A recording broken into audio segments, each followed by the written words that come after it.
listeners, thanks so much for watching again. It is everybody's favorite time of the week where it is our weekly video. And this week, I want to encourage you to check out a short blog from our partners at Lead Small about what math teachers and small group leaders have in common. See, math teachers don't just give you the answer, they make you show your work. And so when you get that blank stare from your small groups, it's crucial to resist the urge to simply give them that right answer. It's like somebody giving you an address if you're not driving with a GPS. You don't need an address without a GPS. You need turn-by-turn, step-by-step guidance. So when it comes to faith and a relationship with God, that's not enough to simply know the right answer. Students need to know the hows and whys behind the answers. So check out the link this week in the video and in our Lead Small app for some great reminders as we lead together. And so as we dive in to our topic, we are in week 2 of Plot Twist. And we heard some great conversations from last week as we were talking about what do we do when the unexpected happens in our lives. So this week we're continuing that, and there's all sorts of plot twists in superhero movies where the normal character is misunderstood by the people that he or she loves because they don't know the super side of that superhero character. And while we might not be superheroes, we know what it's like to be misunderstood.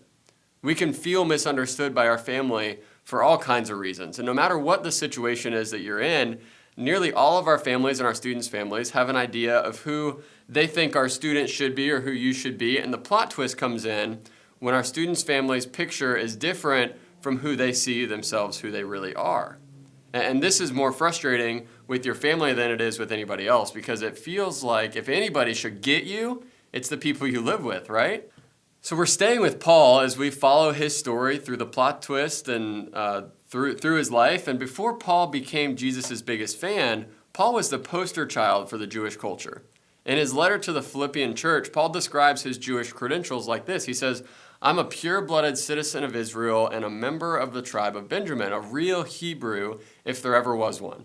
I was a member of the Pharisees who demanded the strictest obedience of the Jewish laws." And that's Philippians chapter 3, verse 5. And Paul went through Jewish schooling like nobody's business. He made it to the elite level that very few Jewish boys did. And he would have been bragged on by his parents and honored by his family because of his accomplishments and his commitment to the Jewish culture.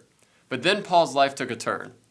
The religion that he spent his entire life learning and memorizing, he abandoned. And worse, he left that religion to follow what many people of that day considered to be a crazy man, or at the very least, a man who is very misunderstood or mistaken.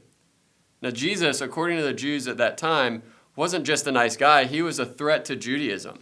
And that made people who followed him a threat. Paul himself had harassed people who had followed Jesus until he actually had an encounter with Jesus himself. And that encounter changed his mind. In fact, it changed his life and the course of history. He had been the pride and joy of his family, and now what? Now he was probably an outcast. Talk about feeling misunderstood. Talk about feeling like you didn't fit in. Paul abandoned all the things that made him stand out in a good way to pursue something completely different. So what did Paul do? In the letter he wrote to the Philippians, he writes this: "What is more, I consider everything a loss because of the surpassing worth of knowing Christ Jesus as my Lord." That's just a few verses later, verse 8, in that same chapter. He says everything is a loss, which means he did lose something. Choosing to move a different direction cost him. When it came to the people that was closest to him, and those losses hurt. But instead of focusing on what he'd lost, Paul focused on what he gained, the great worth of knowing Christ. And even if the Jewish community didn't get Paul, God did. Even if Paul's family no longer understood his choices, God did. When the people closest to him no longer accepted Paul, God did. So how can we handle the plot twists of not always being understood by the people we care about the most? Find your acceptance in God's view of yourself. God made you. God designed you, which means God gets you.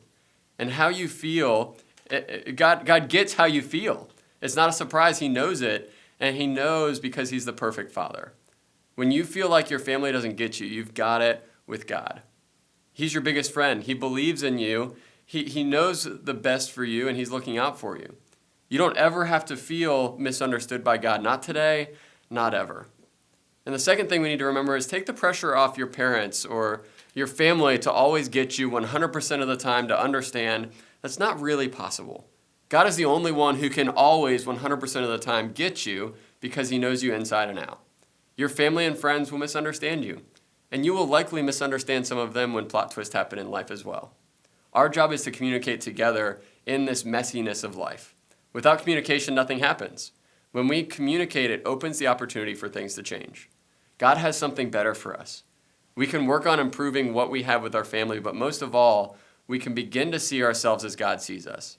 God gets you, and there will never be a plot twist to that. So as our students head out this week, think about how being known and understood by God can help you and your families, and our students relate to their parents and their siblings at home as well. So have a great rest of the week, guys. We'll see you at 4:45 here on the Anona campus. If you're out at our 360 United campus, Omar will meet with you guys in the morning as well to run through some stuff and to pray together. And I just so appreciate our team. I appreciate what you guys do in ministry with our students week in and week out. We couldn't do it without you. So like I said, have a great week, guys. We'll see you soon. Bye.